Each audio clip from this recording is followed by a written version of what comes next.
What's up sa inyo mga uncle? Ngayong araw, papanoorin natin kung paano natin nagawa ng paraan ang basket ng ating customer. Itong customer pala natin ay nakatigil daw sa stoplight nung sinalpok siya ng sasakyan sa likod. Dito makikita natin ang bengkong ng basket niya ay talagang akalain nating imposible na magawa ng paraan. Ang paraan na lang ay palitan, pero hindi natin pwedeng sukuan yan. Si 1/3 tayo, syempre. 1/3 TV yan eh.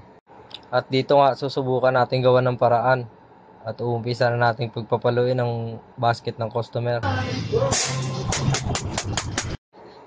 At dito nga aksidenteng tumalsik ang martilyo sa mukha natin, yung rubber mallet. Panoorin.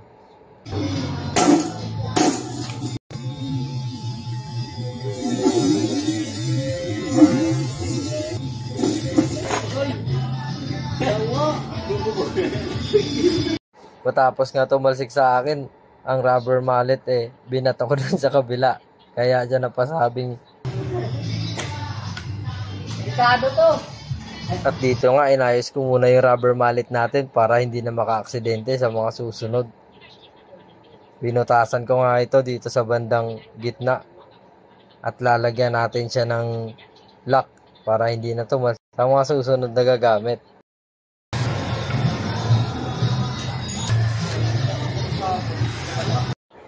Matapos ka natin lagyan ng pin yung rubber mallet natin para tumibay ay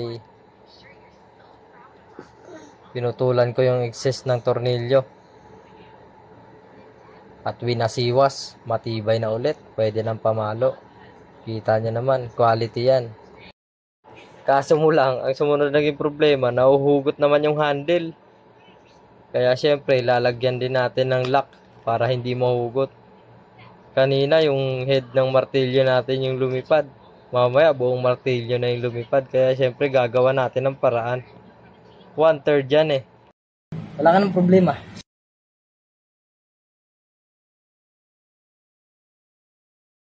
At ayun, ayos na. Approve. Itutuloy na naman natin ang wantusawang pagpapalo dito sa basket na to.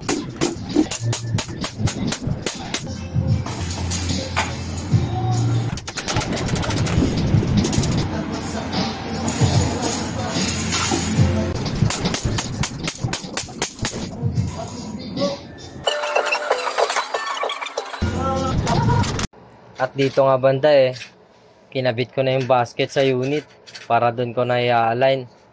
Titignan natin kung kakayanin paunti-unti. Habang sinisikwat natin ang basket natin dito paunti-unti para may align at biglang. At dito nga naisipan ng kasama natin na tumulong sa atin. Nagdala siya ng sarili niyang panikwat. Kaso, napagtanto niya na hindi naman pala siya talaga nakakatulong kaya umalis na lang siya. At ako naman ay tuloy-tuloy lang sa pag-alay ng basket. Sinisilip-silip, sinisikwat-sikwat. Ayun. At hindi pa talaga nakontento sa sikwat. Nagpapapalo ulit ng rubber mallet yung basket. At dito nga, naisipan kong dumiskarte. Lalagyan ko ng panukod. Kaso, mukhang maling diskarte ata ang naisip ko. Hindi rin naman umubra.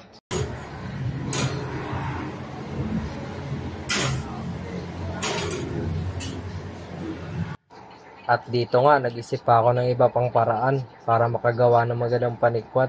Eto, nag-DIY na naman tayo ng magandang panikwat para may align natin ng ayos ang basket ng customer natin.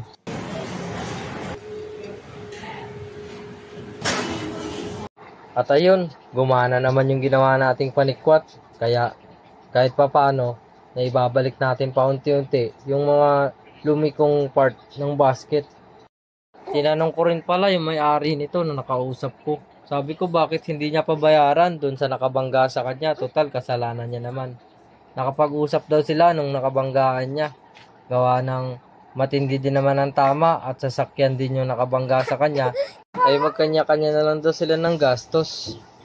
Kaso itong customer natin ay nagtitipid din at ayaw din naman papalitan pa yung basket. Kaya ang ginawa natin, Gagawa na lang natin ng paraan para matawag pa ring basket yung basket niya kahit bengkong.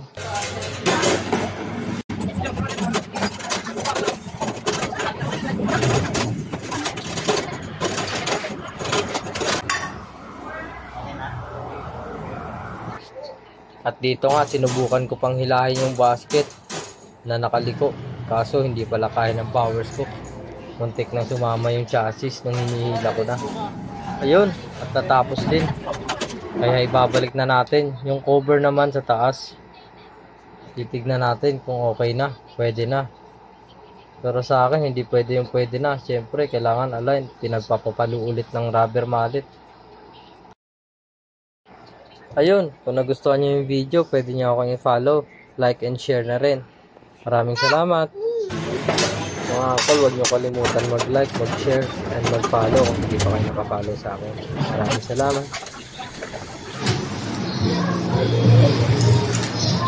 At ito na pala ang finished product natin. Parang bago na ulit. Wala ka ng